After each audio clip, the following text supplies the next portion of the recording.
Hi అండి. ఈ cloth చూసారా ఎంత బాగుందో. ఇదొచ్చేసి క్లాతేనండి. కింద డిజైన్ చూడండి మంచి థీమ్ లాగా చాలా అంటే చాలా బాగుంది కదా. ఒక మదర్ కూర్చొని అలాగే జింకలు చాలా బాగుందండి. ఇదొచ్చేసి 4 మీటర్స్ తీసుకున్నారండి. దీన్ని నేను ఇప్పుడు డిజైనర్ డ్రెస్గా స్టిచ్ చేస్తున్నాను. దానికోసం ఫుల్ షోల్డర్ అయితే తీసుకోవాలండి.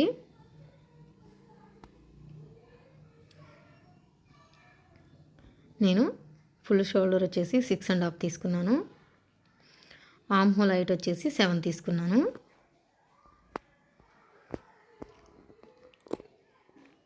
మొత్తం టోటల్ లెంత్ వచ్చేసి 23 తీసుకున్నానండి. బ్లౌజ్ యొక్క టోటల్ లెంత్ వచ్చేసి 23, చెస్ట్ సైజ్ వచ్చేసి 32 అంటే 8 కదా. వేస్ట్ వచ్చేసి 30, అందుకని 7.5 తీసుకున్నాను. వేస్ట్ వచ్చేసి 14 దగ్గర తీసుకున్నానండి. నేను ఒక డ్రెస్కి మనం కట్స్ అలా ఎలా తీసుకుంటామో సేమ్ అలాగే దీనికి కూడా సేమ్ అలాగే తీసుకున్నాను. ఇప్పుడు 18 దగ్గర నేను సైడ్ కట్స్ లాగా ఉన్నాయి కదా వాటిని పెడతానండి. సైడ్ క్రాస్ కటింగ్ లాగా పెట్టాలి. సో దానికోసం అది నేను 18 దగ్గర తీసుకున్నాను.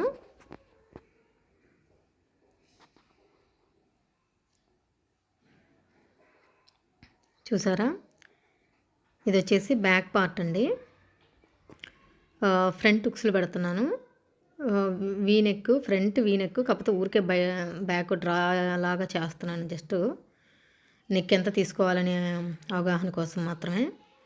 Arm whole height arm round వచ్చేసి 7.5 అండి, అంటే 15 అండి. దానికోసం ఇంకొక 1/2 ఇంచ్ యువతలకు తీసుకున్నాను. ఇది సేమ్ అండి, నేను ఎలా అయితే డ్రా చేశానో అలాగే వస్తుంది బ్యాక్ పార్ట్.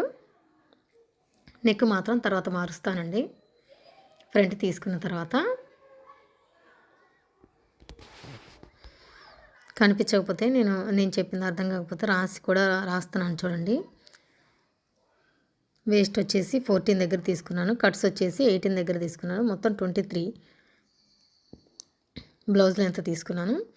ఇది వచ్చేసి టోటల్ 54 హైట్ ఉన్న వాళ్ళదండి. చిన్నపిల్లలే కానీ హైట్ని బట్టి మారిపోతూ ఉంటుంది కదా. సో సేమ్ ఎగ్జాక్ట్గా బ్యాక్ ఎలాగైతే తీసుకున్నానో అలాగే మిగతా మొత్తం డ్రా చేస్తున్నాను. కట్స్ దగ్గర మాత్రం ఆపేసానండి. ఒక 1/2 ఇంచ్ యువతలకే పెట్టాను. ఫ్రంట్ వైపు ఉక్సులు కాజాలు వస్తాయి కదా, అందుకోసం. ఫ్రంట్ ఎందుకు ఆపేసానంటే ఫ్రంట్ దగ్గర చూసారా 2 కట్స్ వస్తాయండి. బ్యాక్ మొత్తం కూడా కర్వ్ లాగా వీలాగా ఒకటే వస్తుంది. ఫ్రంట్ వచ్చేసి 2 కట్స్ లాగా వస్తాయి. సో అందుకోసం ఇది మొత్తం ఫ్రంట్ అండి. దీనికి నేను వీనెక్ తీసుకుంటున్నాను. వీనెక్ అని చెప్పేసి వాళ్ళ దగ్గర కూడా నేను క్రాస్గా తీసుకున్నాను నెక్. బ్యాక్ నెక్ వచ్చేసి 4 లెంత్ తీసుకున్నాను. నెక్ విడ్త్ చెప్పలేదు కదా నేను. నెక్ విడ్త్ 3 అండి, షోల్డర్ వచ్చేసి 3.5. ఇప్పుడు 4 మీటర్స్ అని చెప్పాను కదా, అందులో 1 మీటర్ తీసుకున్నానండి నేను. లెహంగాకి 3 మీటర్స్ లేకపోతే బాగోదు. అందుకోసం లెహంగా కోసం 3 మీటర్స్ వదిలేసి ఒక 1 మీటర్ని మాత్రం నేను తీసుకున్నాను. ఇందులో మదర్ పిక్ ఉన్నాయి కదా, అవి కరెక్ట్గా ఎగ్జాక్ట్గా రావాలని చెప్పేసి కొంచెం ఉతరగా జరిపి పెట్టానండి.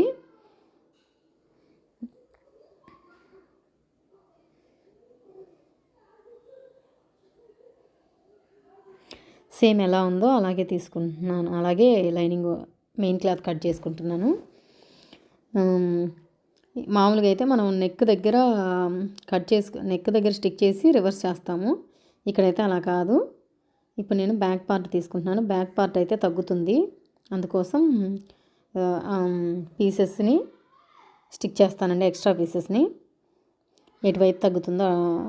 కాకపోతే రెండు వైపులు తగ్గినా కూడా రెండు వైపులో తగ్గి రెండు వైపులో స్టిక్ చేసుకుంటే అదొక డిజైన్లా ఉంటుందండి. కానీ ఒక సైడే వేసామంటే అది అతుకులాగే ఉంటుంది. అందుకని ఒకవేళ ఒక సైడే తగ్గినా కూడా రెండో వైపు కూడా తగ్గేలాగే చూసుకొని రెండిటికి స్టిక్ చేసుకుంటే బాగుంటుంది. నేను అలాగే చూసుకున్నానండి. ఎంతైతే తగ్గిందో అది రెండు వైపులా స్టిక్ చేస్తాను.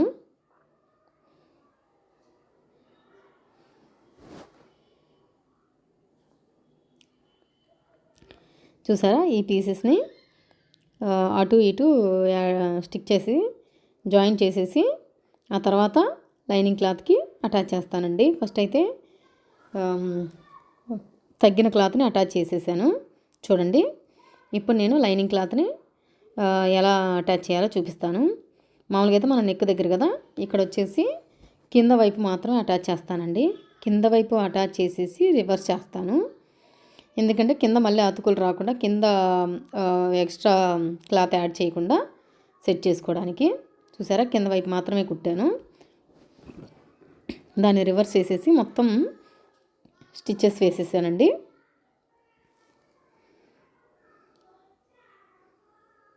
మొత్తం స్టిచ్చెస్ వేసేసాను చూడండి. సేమ్ అలాగే అన్ని పీసులని ఫ్రంట్ బ్యాక్ 3 పీసెస్ని కూడా సేమ్ అలాగే చేసేసాను. ఇప్పుడు వీటికి నెక్స్ కట్ చేసుకోవాలని, ఎక్స్ట్రా క్లాత్ మొత్తం కట్ చేసేసిన తర్వాత నెక్స్ కట్ చేసుకోవాలండి. Front and back. ఇది వచ్చేసి ఫ్రంట్ నెక్ అండి. చెప్పాను కదా క్రాస్గా 6.5 రావాలి, అంటే అది 5.5 వరకు వస్తుంది. నెక్ షోల్డర్ వచ్చేసి 3 ఇంచెస్. బ్యాక్ కూడా అంతే అండి. నెక్ విడ్త్ వచ్చేసి 3 ఇంచెస్, నెక్ లెంత్ వచ్చేసి 4 ఇంచెస్ అండి. ఇప్పుడు ఫ్రంట్ నెక్ అయితే నేను 2 పార్ట్స్గా కట్ చేయకుండా 1 పార్టే కట్ చేసేసాను కదా, దాన్ని ఇప్పుడు నేను 2 పార్ట్స్ చేసి జాయిన్ చేసుకుంటానండి. ఎందుకంటే ఒక ఎక్స్ట్రా క్లాత్ కావాలి కదా. నేను ఆల్రెడీ మెయిన్ క్లాత్లో ఎక్స్ట్రా క్లాత్, లైనింగ్ క్లాత్లో ఎక్స్ట్రా క్లాత్ యాడ్ చేశాను, కానీ ఇక్కడ నెక్ దగ్గర యాడ్ చేయలేదు కాబట్టి విడిగా కట్ చేసేసి జాయిన్ చేసుకుంటే ఇప్పుడు క్లాత్ ఎక్స్ట్రా వస్తుంది కదా. చూసారా, ఇప్పుడు నెక్స్ జాయిన్ చేశాను చూడండి.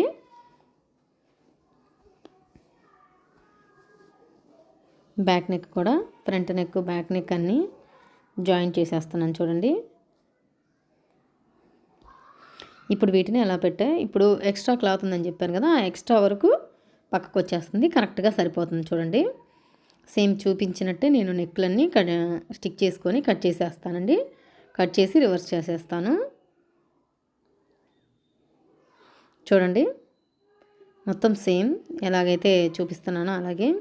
ఇప్పుడు మధ్యలో టక్స్ లాంటివి స్టిక్ చేసుకుంటున్నానండి.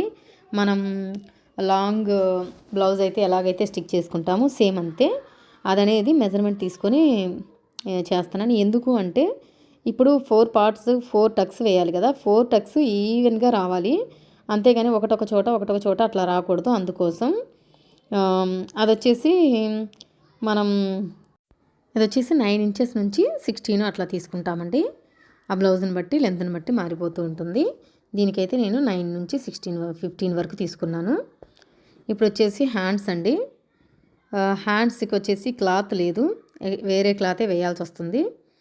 దానికోసం నేను ఈ క్లాత్ అయితే చాలా బాగా సరిపోయిందండి. అందుకోసం మనకు మామూలుగా అయితే లెంత్ వచ్చేసి 15 ఇంచెస్, ఎక్స్ట్రా వచ్చేసి 19, మొత్తం అటు 2 ఇంచెస్ ఇటు 2 ఇంచెస్ ఖర్చు. ఇవి కాకుండా ప్రిల్స్ కోసం నేను ఎక్స్ట్రా ఒక 9 ఇంచెస్ తీసుకున్నానండి.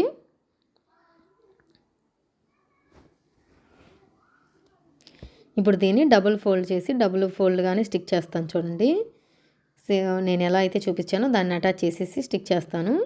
ఆ తర్వాత వాటిని ప్రిల్స్ పెట్టుకుంటాను. ఇప్పుడు మిడిల్లో ఉంది కదా, హ్యాండ్ యొక్క మిడిల్ని కరెక్ట్గా అలా ప్రిల్స్ పెట్టుకుంటానండి. చూపించినట్టు మాత్రమే ప్రిల్స్ పెట్టేస్తాను చూడండి. చాలా అంటే చాలా బాగుంది. అలాగే అవి విడిగా తీసుకున్న క్లాత్లా లేదండి, సేమ్ దాంట్లో వచ్చినట్లే మాత్రమే ఉంది. ఇప్పుడు ఆ స్టిచ్ చేశాను కదా, దాన్ని బ్యాక్ వైపు అంటించి ఇంకో స్టిచ్ వేస్తున్నానండి. డబుల్ స్టిచ్ వేస్తాను కదా, ఆ డబుల్ స్టిచ్ అనేది అంటించి వేస్తున్నాను. ఎందుకంటే అలా వేయడం వల్ల ఎలా ఉంటుందంటే మనం అటాచ్ రెడీమేడ్ వాటికి ఎలాగైతే వేస్తామో అలా కనిపించిద్ది చాలా నీట్గా. సో ఫైనల్గా బ్లౌజ్ అయితే అయిపోయిందండి. చూడండి ఎంత బాగుందో ఈ బ్లౌజు, చాలా అంటే చాలా బాగుందండి. ఆ డిజైన్ కూడా ఎగ్జాక్ట్గా కిందకు వచ్చి చాలా బాగుందండి.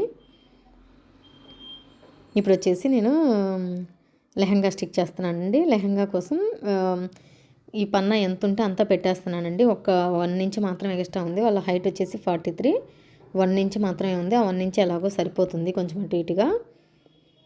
సో అందుకోసం ఇంకా నడుం బెల్ట్ కోసం ఒక 5 ఇంచెస్ క్లాత్ కావాలండి. అది ఇంకా ఇందులో లేదు బ్లౌజ్ పీస్లో, అందుకని ఆ లెహంగాలోనే ఆ కొంచెం పీస్ని తీస్తున్నాను. ఇంకా ఎక్స్ట్రా కావాలి అంటే కట్ చేస్తానండి. ఇంకా మిగిలిన క్లాత్ ఉంది నా దగ్గర, సరిపోతుంది. ఇప్పుడు వచ్చేసి మన నడుము వచ్చేసి 30 ఇంచెస్ అండి. దానికంటే ఇంకో 5 ఇంచెస్ ఎక్స్ట్రా తీసుకోవాలండి ఎప్పుడైనా.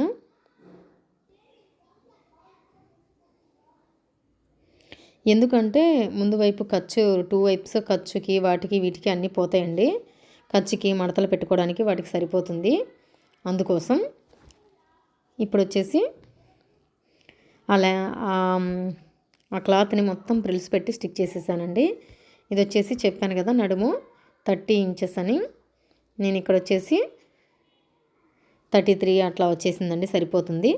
అటు ఇటు 1 ఇంచు జిప్ వేస్తాం కదా, జిప్లోకి పోతుందండి. జిప్పును కూడా ఎలా స్టిక్ చేయాలో చూపిస్తున్నాను చూడండి. ఇలా పెట్టేసి రివర్స్లో వచ్చేలాగా స్టిక్ చేసుకోవాలి. ఇదిగో చూసుకోండి. లెహంగాలకి జిప్పు పైన నడుము పట్టి వేయకముందే వేయాలండి. అది ఉంటుంది కదా పైన జిప్పు వేసే పార్ట్, అది కూడా బెల్ట్ లోపలికి వెళ్ళిపోతుంది. అందుకోసం ఇప్పుడు వేసేసాను కదా నేను. ఇప్పుడు నేను నడుము పట్టి వేస్తున్నానండి. మనం వేసిన జిప్పు కూడా నడుము పట్టి లోపలికి వెళ్ళిపోతుంది మనకు కనిపించకుండా నీట్గా. ఇప్పుడైతే నేను స్టిక్ చేసేది చూడండి ఎటువైపు పెట్టానో. వెనకాల వైపు కుట్టి ముందు వైపుకి మడత పెట్టి స్టిక్ చేస్తానండి. అప్పుడు లెహంగాలు చాలా అంటే చాలా కొంచెం కూడా ఖర్చు కనిపించకుండా, అలాగే మనం వెనక నుంచి ముందుకి కుట్టినప్పుడు ముందు కుట్టేటప్పుడు చాలా నీట్గా చూసుకుంటూ కుడతాం కదా, చాలా నీట్గా కనిపించింది. ఇప్పుడు వచ్చేసి మనం అక్కడ హుక్స్లు లాంటివి పెట్టుకుంటాం కదా, హుక్స్ పెట్టుకుంటాం కదా, ఆ హుక్స్ కోసం నేను అక్కడ పట్టీ లాంటిది వేస్తున్నాను. ఎన్ని ప్రిల్స్ కావాలో అన్ని ప్రిల్స్ పెట్టుకోవచ్చండి క్లాత్ని బట్టి. అక్కడ నేను ప్రిల్స్ పెట్టేసాను చూడండి. ఇప్పుడు వచ్చేసి మిగిలిన క్లాత్తో హిప్ బెల్ట్ స్టిక్ చేద్దాం అనుకుంటున్నానండి. ఎందుకంటే ఈ మోడల్ బ్లౌజ్కి హిప్ బెల్ట్ ఉంటే చాలా బాగా, చాలా నీట్గా, ఎలిగెంట్గా కనిపించింది. సో అందుకోసం ఫైనల్గా మొత్తం అయిపోయింది చూడండి. ఇది వచ్చేసి హిప్ బెల్ట్ ఇన్విజిబుల్ జిప్ వేసేసాను. హుక్స్ కూడా అటాచ్ చేసేసాను చూడండి. 2 హుక్స్ పెట్టుకుంటే స్టిఫ్గా ఉంటుంది. ఇంకా ఎక్స్ట్రా కావాలి అంటే ఎంతైనా బెల్ట్ లాగా పెట్టుకోవచ్చండి, ప్రాబ్లం లేదు. ఇప్పుడు వచ్చేసి బ్లౌజ్ కూడా చూసారా చాలా అంటే చాలా నీట్గా అయిపోయింది. హ్యాండ్స్ కూడా, ఈ హ్యాండ్స్ అయితే అటాచ్ చేసినట్టే ఉన్నాయి తప్ప వేరే క్లాత్ లాగా లేదు, సేమ్ దాంట్లో క్లాత్ లాగే ఉంది. సైడ్ కూడా చూసారా వీకట్లా ఉంది. దీని వచ్చేసి బొమ్మకు కూడా వేసానండి. ఈ బొమ్మ అయితే చాలా స్లిమ్గా అనిపిస్తుంది. థ్యాంక్ యూ అండి. నా వీడియో కనుక మీకు నచ్చినట్లయితే లైక్ చేసి, షేర్ చేసి, సబ్స్క్రైబ్ చేసుకోండి. అలాగే ఈ సంక్రాంతికి ఇలా ట్రై చేయండి, చాలా న్యూ మోడల్లా ఉంది. థ్యాంక్ యూ అండి. Thank you very much.